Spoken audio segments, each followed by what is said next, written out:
අද අපි මේ ගැඹුරු ගවේෂණයට පදනම් කරගෙන තියෙන්නේ අපරාධ විද්‍යාවට අදාළව මෑතකදී පළ වුණු පර්යේෂණ පත්‍රිකා සහ විශ්වවිද්‍යාලයේ මට්ටමේ දේශන සටහන් ගොන්නක්. ඔව් මේ මූලාශ්‍රෝස්සේ අපි අද උත්සාහ කරන්නේ ඕනෑම සමාජයක යහපැවැත්මට සුජුව බලපාන මාතෘකාවක් ගැන බොහොම විධිමත් විග්‍රහයක් කරන්න. හරියටම හරි. ඒ තමයි මේ අපරාධ යුක්ති ක්‍රමය කියන පුළුල් සංකල්පය. සාමාන්‍යයෙන් කවර හෝ සමාජයක් ගොඩනැගී තිබෙන්නේ පුද්ගල සමූහයක එකතුවකින් නේ. ඇත්තටම. හැබැයි මේ සමාජයේ පැවැත්මට බාධා වන අන්දමින් මිනිස් හැසිරීම විශේෂයෙන්ම අපරාධකාරී හැසිරීම බිහිවෙන එක වළක්වන්න බෑ. අනේකයි මේ තර්ජනයෙන් සමාජයේ සෙසු පුද්ගලයන්ව දේපල සහ පොදු සමාජ පැවැත්ම ආරක්ෂා කරගන්න නම් විධිමත් ආයතනික ව්‍යුහයක් අනිවාර්යයෙන්ම අවශ්‍ය වෙනවා. ඒ නිසා තමයි අපි අද මෙහෙයුම වෙන්නේ හුදෙක් අපරාධකාරවන්ට දඩුවම් දෙනවා කියන සරල කාරණෙන් ටික ඔබට යන්න. ඔව් පොලිසිය, අධිකරණය සහ බන්ධනාගාරය කියන මේ ආයතන තුන එකිනෙක බැඳි පවතින පරිපාලනමය යාන්ත්‍රණයක් විදිහක ක්‍රියාත්මක වෙන්නේ කොහොමද කියන එක අපි ශාස්ත්‍රීයව වගේම ප්‍රායෝගිකව තේරුම් ගන්න ඕනේ. ඒක ඊටමත් වැදගත්. විශේෂයෙන්ම උසස් අධ්‍යාපනය ලබන කෙනෙක්ට මේක දේශන සටහනක් විදිහට පාවිච්චි කරන්න පුළුවන් මට්ටමට අපි කරුණු පෙළගස්සමු. හරි. අපි මේ කාරණය පියවරෙන් පියවර දිගහැරලා බලමු. සමාජයේ අපරාධ වලින් ආරක්ෂා වෙන්න පාවිච්චි කරන මේ දැවැන්ත යාන්ත්‍රණය ඇත්තටම වැඩ කරන්නේ කොහොමද කියලා. මෙතන තියෙන වඩාත්ම සිත්ගන්නාසුළු කාරණාව තමයි අපරාධ යුක්ති ක්‍රමය කියන්නේ නිකම්ම ගොඩනැගිලි හෝ ආයතන කිහිපයක සරල එකතුවක් විතරක් නෙමෙයි. ඒ කියන්නේ මේක ඊට වඩා සංකීර්ණ සම්පූර්ණයෙන්ම. ඒක සමස්ත සමාජ පර්යායම ආරක්ෂා කරන අතිශය සංකීර්ණ වගේම එකට එකක් ජීවමානව සම්බන්ධ වුණු පුළුල් පද්ධතියක්. නූතන අපරාධ විද්‍යාඥයින් මේකට දැඩි අවධානයක් යොමු කරන්නේ ඒ නිසයි. පැහැදිලි. අර අපරාධකරුවන් අත්අඩංගුවට ගැනීම, විමර්ශන පැවැත්වීම, නඩු විභාග කිරීම සහ දඬුවම් ලබා දීම කියන මේ සියල්ලම වෙනස් දේවන් වගේ පෙනුනට ඇත්තටම මේවා ක්‍රියාත්මක වෙන්නේ එකම දාමය පුරුක් විදිහට. එක පුරුවක් කැඩුනොත් මුළු දාමේම අඩපණ වෙනවා. මෙන්න මෙතනදී තමයි කාරණේ ගොඩක්ම රසවත් වෙන්නේ. සමාජයක් විදිහට අපරාධ පාලනය කරනවා කියන දේ අතීතයේ ඉඳලම විවිධ ස්වරූප වලින් තිබුණානේ. රජ කාලේ වුණත් දඬුවම් දෙන ක්‍රම තිබුණා. ඔව් අතීතයේ ඉඳලම තිබුණා. නමුත් අපි මේ අධ්‍යයනය කරන මූලාශ්‍රයවල පැහැදිලිවම සඳහන් වෙනවා අපරාධ යුක්ති ක්‍රමය. නැතිනම් ක්‍රිමිනල් ජස්ටිස් සිස්ටම් කියන මේ වචනය සහ සංකල්පය සාපේක්ෂව ඉතාමත් නවතම එකක් කියලා. ඒක 100% නිවැරදි. අපි මේක තවදුරටත් පුළුල් පසුබිමකින් බැලුවොත් සාම්ප්‍රදායික අපරාධ විද්‍යා විෂය ක්ෂේත්‍රයේ ඇතුලේ පවා මුල් කාලේදී මේ ආයතන ගැන අධ්‍යයනය කළේ වෙනම. ඒ කියන්නේ පොලිසිය ගැන වෙනම ඉගෙන ගන්නවා, අධිකරණය ගැන වෙනම. හරියටම හරි. ඒත් අපරාධ යුක්ති ක්‍රමය කියලා තනි එකිනෙකට බැඳුණු සංකල්පයක් ගැන සාකච්ඡා වුණේ නැහැ. නවීන අපරාධ විද්‍යාඥයින්ගේ විග්‍රහයන්ට අනුව මේක මුළුමනින්ම නවතම ප්‍රවේශයක්. එතකොට මේකේ නිවැරදි ඓතිහාසික හැරවුම් ලක්ෂ්‍ය මොකද්ද? මේක හරියටම පටන් ගන්නෙ කොතනින්ද? ඒක සිද්ධ වෙන්නේ 1960 දශකයේ අගභාගයේදී. හරියටම කියනවා නම් 1968 වර්ෂයේදී ඇමරිකා එක්සත් ජනපදයේ නීතිය බලාත්මක කිරීම හා යුක්ති පරිපාලනය පිළිබඳ කොමිෂන් සභාවෙන් නිකුත් කරපු විශේෂ වාර්තාවක් මේකට පදනම් වුණා. ඒ වාර්තාවේ නම ඒ වාර්තාව හැඳින්වුවේ නිදහස් සමාජයක අපරාධ පිළිබඳ අභියෝගය. එමත් නැත්නම් the challenge of crime in a free society කියලා. හිතලා බලන්න 1967 වෙනකම් ලෝකයේ මේ තරම් වැදගත් යාන්ත්‍රණයක් තනි පද්ධතියක් විදියට දැක්කේ නෑ කියන එක කොච්චර පුදුමයක්ද? ඇත්තට මේක ලොකු හැරවුම් ලක්ෂයක්. ඒ කියන්නේ අන්න ඒ 1967 වාර්තාවෙන් පස්සේ තමයි අපරාධ නිවාරණය, විමර්ශනය, අත්අඩංගුවට ගැනීම, නඩු ඇසීම සහ දඬුවම් දීම කියන මේ සියල්ලම ව්‍යවස්ථාපිත නීතිවලට අනුකූලව සිදුවෙන එකම එක අඛණ්ඩ ක්‍රියාවලියක් විදිහට ලෝකය පිළිගන්න පටන් ගත්තේ. ආයතන සේරම එකම කුඩයක් යටට ගෙනාවේ. මේක හරියට වාහනයක එන්ජින්මක් වගේ. කෑලි වෙන වෙනම තිබුණට වැඩක් නැහැ. ඔව් ඒවා එකට එකතු වුණාම තමයි වාහනයක් ඉස්සරහට යන්නේ. අනිවාර්යෙන්ම පවත්නා ව්‍යවස්ථාපිත නීතිවලට අනුකූලව මේ ක්‍රියාපටිපාටිය විධිමත්ව කරන්න බලය සහ වගකීම පැවරුණු ආයතන හැම සමාජයකම දැන් ස්ථාපිත කරලා තියෙනවා. ඒ අනුව තමයි පොලිසිය, අධිකරණය සහ බන්ධනාගාරය කියන මේ ආයතන තුන මේ අපරාධ යුක්ති ක්‍රමය බිම්මට්ටමේ ක්‍රියාවට නංවන ප්‍රධානතම කුළුණ තුන බවට පත් වුනේ. හරියටම හරි. ඉතින් මේකෙන් ඇත්තටම අදහස් වෙන්නේ කුමක්ද? අපි සාමාන්‍ය සමාජ ජීවත් වෙනකොට දකින්නේ කවුරු හරි අපරාධයක් කළාම පොලිසියෙන් අල්ලනවා, උසාවි දානවා, ඊට පස්සේ හිර යවනවා කියන එක විතරයිනේ. ඔව් ඒක තමයි මතු පිටින් පේන දේ. නමුත් අපේ මූලාශ්‍රවලට අනුව ශාස්ත්‍රීයව බැලුවොත් මේ පද්ධතියේ සැබෑ අවශ්‍යතාවය හෝ මූලික අරමුණු ඊට වඩා ගොඩක් ගැඹුරුයි. මේ තරම් සංකීර්ණ යාන්ත්‍රණයක් පවත්වාගෙන යන්න ඇත්තටම තියෙන මූලික අරමුණු මොනවද කියලා අපි පැහැදිලිව වර්ගීකරණය කරලා බැලුවොත් අපරාධ යුක්ති ක්‍රමය කියන්නේ ඕනෑම රටක පරිපාලන යාන්ත්‍රණයේ හදවත කිව්වොත් නිවැරදි. මේකේ මූලික අරමුණු 6ක් අපිට පැහැදිලිවම හඳුනගන්න පුළුවන්. දේශන සතහනකට උනත් මේක මේ පිළිවෙලටම ගන්න පුළුවන්. හරි. පළවෙනි අරමුණ මොකද්ද? පළවෙනි එක තමයි අපරාධ පාලනය සහ නිවාරණය. මෙතනදී පාලනය කරනවා කියන්නේ සිදුවණු අපරාධයකට ක්‍රියාත්මක වෙන එකට වඩා අපරාධයක් වෙන්න කලින් ඒක වළක්වා ගන්න එක. උදාහරණයක් විදිහට පොලිසිය මුර සංචාරයේ යෙදෙනකොට ඒකෙන් අපරාධයක් වෙන්න තියෙන ඉඩකඩ නිවාරණය වෙනවා. ඔව් ඒක තමයි මූලිකම පියවර. ඒ කියන්නේ පද්ධතියේ පළවෙනි ආරක්ෂක බැම්ම එතන තියෙන්නේ. එතකොට දෙවෙනි අරමුණ වෙන්නේ යම් හේකින් ඒ බැම්ම කඩාගෙන කවුරු හරි අපරාධයක් කළොත් ඒ වරදකරුට දඩුවම් ලබා දීම සහ ඔහුව සමාජයෙන් හුදකලා කිරීම නේද? අනිවාර්යෙන්ම මොකද සමාජය ඇතුලේ මේ පුද්ගලයා තවදුරටත් හිටියොත් අනිත් අයට ඒකෙන් තර්ජනයක් වෙන්න පුරුවා. ඒක තමයි දෙවෙනි අරමුණ. පැහැදිලි.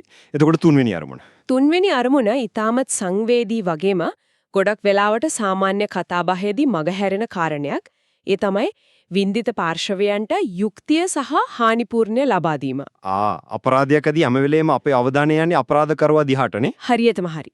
නමුත් මේ පද්ධතිය ප්‍රධානම අරමුණක් තමයි අසාධාරණයට ලක්කුණු කෙනාට, ඒ කියන්නේ වින්දිතයාට සාධාරණයක් ඉටු කරන එක. ඒක ගොඩක් වැදගත්. හතරවෙනි අරමුණ මොකක්ද? හතරවෙනි අරමුණ වෙන්නේ විමර්ශන හරහා සැබෑ අපරාධකරුවන්ව නිවැරදිව හඳුන ගැනීම. ඒ කියන්නේ හතරවෙනි අරමුණෙන් කරන්නේ වැරදිකරුවන් අල්ලනවා වගේම නිර්දෝෂී පුද්ගලයන්ව මේ පද්ධතියට අහු වෙලා දඬුවම් විදින එක වළක්වන එක. ඒකඟයි. මොකද නිසි විමර්ශනයක් නැත්තම් අහිංසකයෙක් වුණත් හිර යන්න පුරුවන්. ඒක ඊටමත් තීරණාත්මක කාරණයක්. එතකොට පස්වෙනි අරමුණ. පස්වෙනි අරමුණ විදියට අපිට දක්වන්න පුළුවන් එක් අපරාධ රටාවන් හඳුනාගෙන ඒ අයට අනන්‍ය වූ කාලීන පුනරුත්ථාපන ක්‍රමවේදයන් ක්‍රියාත්මක කරන එක. ඒ කියන්නේ මේක දඬුවම් දෙනවට වඩා එහා ගිය දෙයක් ඒ පුද්ගලයාව ආපහු සමාජයට වැඩදායි කෙනෙක් කරන එක. හරියටම හරි. අවසාන වශයෙන් 6 වෙනි අරමුණ තමයි මේ ඔක්කොම හරහා නීතියේ ආධිපත්‍ය සමාජගත කිරීම. ඒ කියන්නේ සමාජයේ හැමෝටම පැහැදිලි පණිවිඩයක් දෙනවා නීතියට ඉහළින් කවුරුත් නැහැ. වැරද්දක් කළොත් අනිවාර්යයෙන්ම ප්‍රතිවිපාක විඳින්න වෙනවා කියලා. ඔව් ඒකෙන් තමයි මුළු සමාජයේම විශ්වාසය මේ පද්ධතිය කෙරෙහි ගොඩනැගෙන්නේ. ඇත්තටම මේ අරමුණු 6 දිහා බැලුවම පේනවා මේක කොච්චර විශාල වගකීමක්ද කියලා. අපරාධ නිවාරණය, දඬුවම් දීම, වින්දිතයට යුක්තිය ඉටු කිරීම, විමර්ශනය, පුනරුත්ථාපනය සහ නීතියේ ආධිපත්‍ය රැකීම. ඒක දැවැන්ත වගකීමක්. ඉතින් මට මෙතනදී මතුවන ප්‍රශ්නේ තමයි පොලිසිය, අධිකරණය සහ බන්ධනාගාරය කියන ආයතන තුනට විතරක් තනියම මේ දැවැන්ත යාන්ත්‍රණය උස්සගෙන යන්න පුළුවන්ද? මේ තුනට අමතරව මේ පද්ධතියට උදව් කරන වෙනත් ආයතන ජාලයකුත් තියෙන්න ඕනේ නේද? ඔව් ඒක ඉතාමත් වැදගත් නිරීක්ෂණයක්. ප්‍රධාන කුළුණු තුන වටා ගෙතුණු තවත් ආයතන ජාලයක් මේකට සහාය දෙනවා. උදාහරණයක් විදියට නීතිපති දෙපාර්තමේන්තුව, රජයේ රස පරීක්ෂක දෙපාර්තමේන්තුව අපි ගන්න පුන්නා. ඊට අමතරව තවත් ආයතන තියෙනව නේද?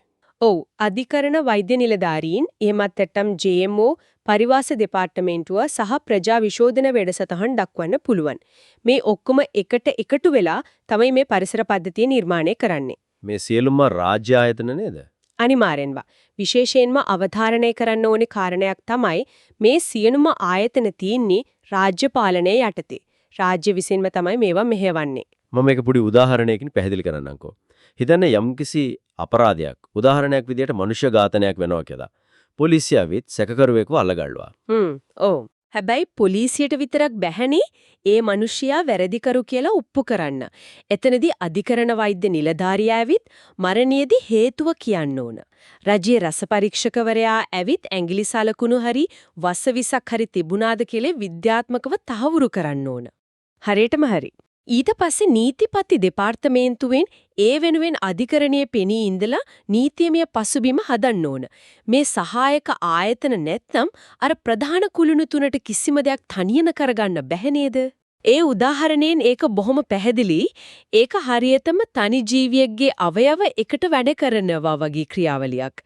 දැන් අපි නැවතත් අර ප්‍රධාන කුළුණු තුන දිහාට හැරිමු. හරි. පළවෙනි කුළුණ වෙන්නේ පොලිසිය.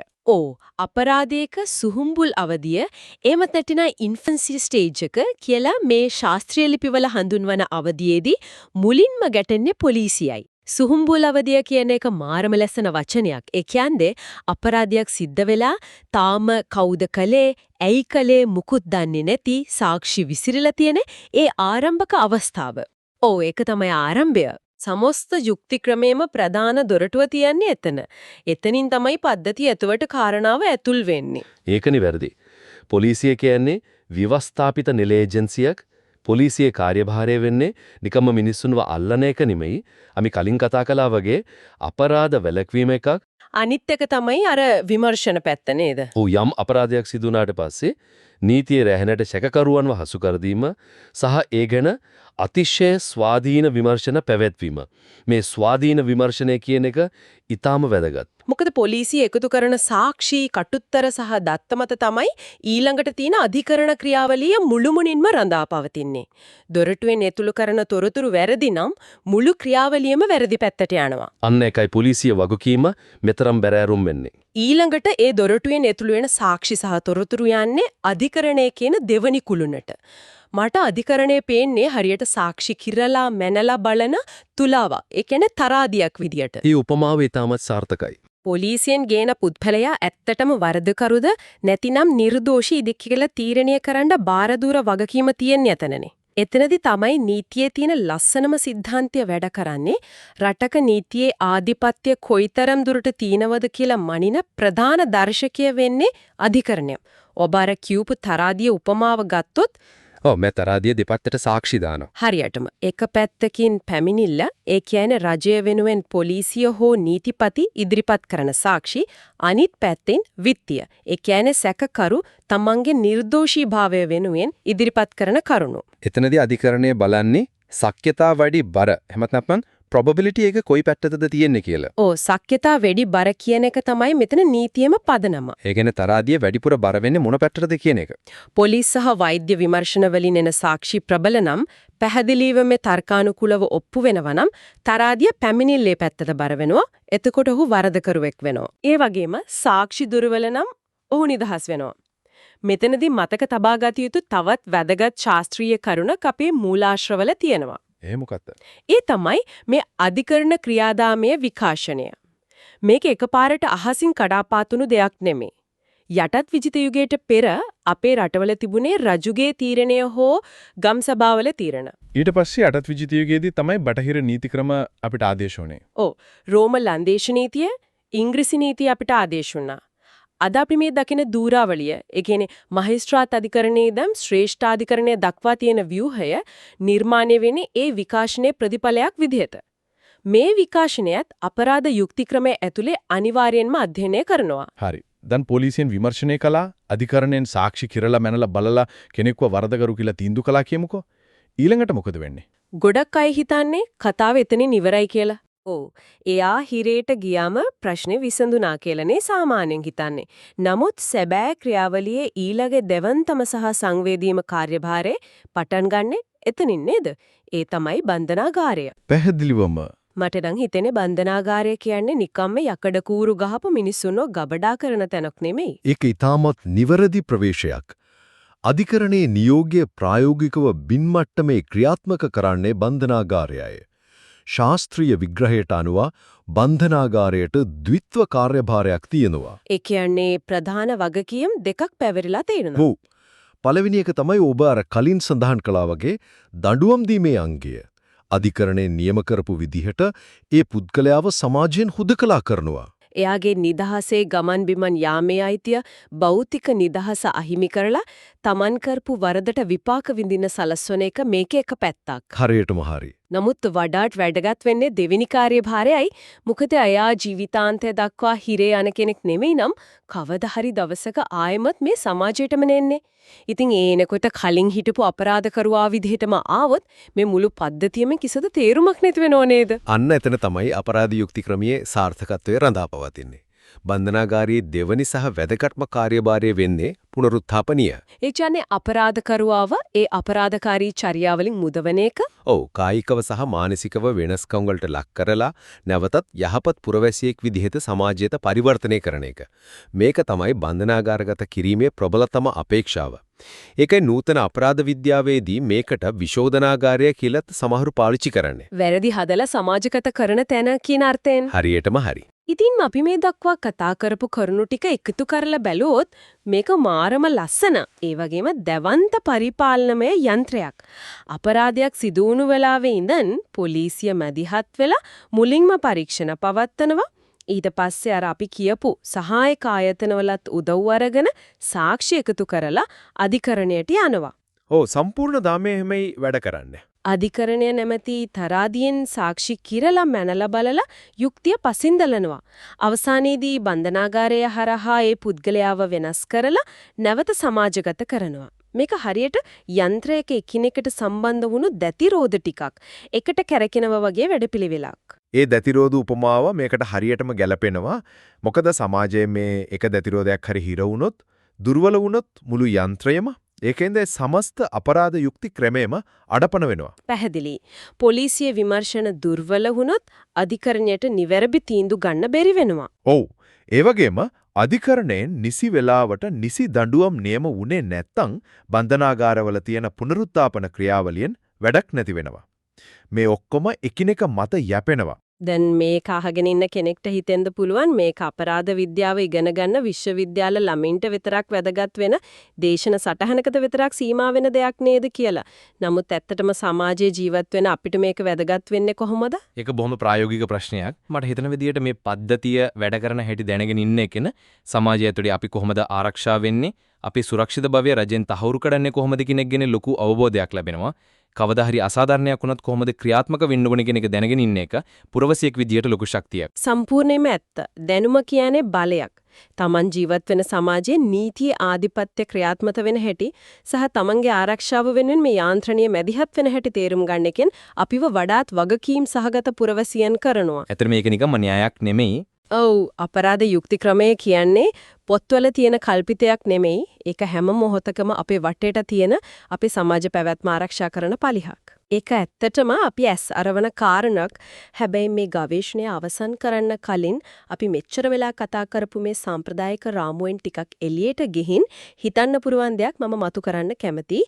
මේක අපේ මූලාශ්‍රවලටත් වඩා එහාට ගිය අපි අනාගතය දිහා බලලා හිතන්න ඕන දෙයක්. ඒ මොකද්ද? දැන් අපි මේ කතා කරපු පොලිසිය අධිකරණයේ බන්ධනාගාරය මේ සේරම ඊටමත් භෞතික දේවල්නේ.